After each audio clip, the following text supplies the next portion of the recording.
right, let's bring in Florida Congressman Mike Haridopolos. He sits on the House Financial Services Committee. And, sir, welcome. Thank you so much for being here on this new year, 2026. We greatly appreciate it. Garrett Tenney just covered. Happy New Year to you. Garrett Tenney just covered an incredible amount of ground in that report. There was a break-in at one of the daycares where records have been requested by the federal government, federal investigators. The feds are moving in on this community, trying to get to the bottom of the fraud investigation that's underway. And local officials are blaming the Trump administration for something that really they've been working on for many, many years now as Governor Walz is running for a third term. I just want to get your thoughts on how things stand right now and what you have to say about it. Well, as a son of an FBI agent, this is nothing short of organized crime. This is what the mafia does. They steal, they lie, they cheat. And what's happened here is nothing short of that. And the federal government has to use the full powers that we used to destroy the mafia back in the 1960s. Nothing short of it. This undercuts the fabric of America. People work hard to pay their taxes, and they see the dollars thrown away in an organized crime method. And the way you get these people is with the same vengeance that the Biden administration took on with the January 6th incident at the Capitol. That's how you take them on. You start with the lowest level investigators and you say, you knew what was going on. Who told you to turn a blind eye? Nothing short of that will be acceptable to me or members of Congress, because we know when Walz comes to testify, he's going to lie to our face just like he did on the sanctuary city issue. Yeah, and you're raising a very important point that the House Oversight Committee is announcing 2 hearings. They've invited Governor Walz to come and testify in Washington. We'll see if that actually comes to pass. That particular day is slated for early February.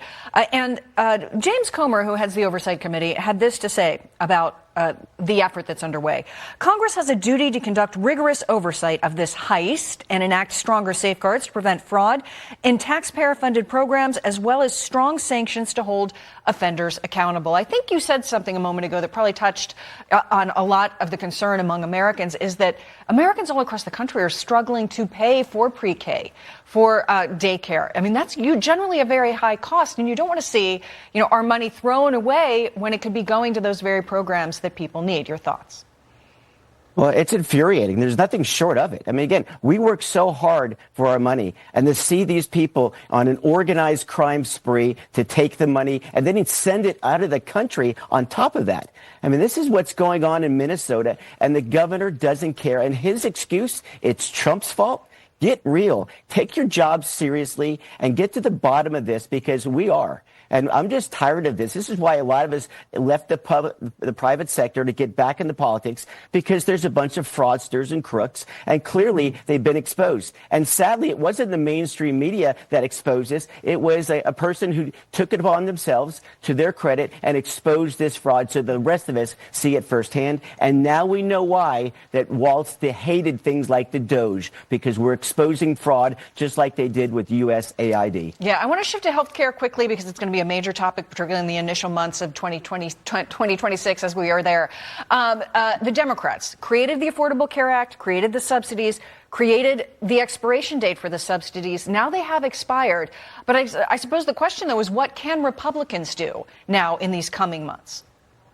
Well, first, let's be clear. A couple weeks ago, we passed a bill in the House of Representatives that would have brought down Obamacare costs by 11%. And that's about my numbers. That's the CBO, the group the Republicans candidly don't like, called the Congressional Budget Office. Yet the Democrats back in July actually used the Byrd rule in the Senate to kill that 11% savings. And then more recently, we're hoping that they'll do it this time, now that we have a new bill in the Senate. They need to pass our bill so that we not only reduce costs by 11%, but we also have major fraud provisions, because recently even the Washington Post, again, a liberal group, said there is rampant fraud in Obamacare. That's why we just can't rubber stamp a broken system that has failed the American people since 2010. And the truth is, they lied to us there, too. They said they would reduce costs. They said they would reduce the power of insurance companies. The exact opposite happened. We have a better plan. We're hoping the Senate will take up our bill that we passed a couple weeks ago in Washington, D.C.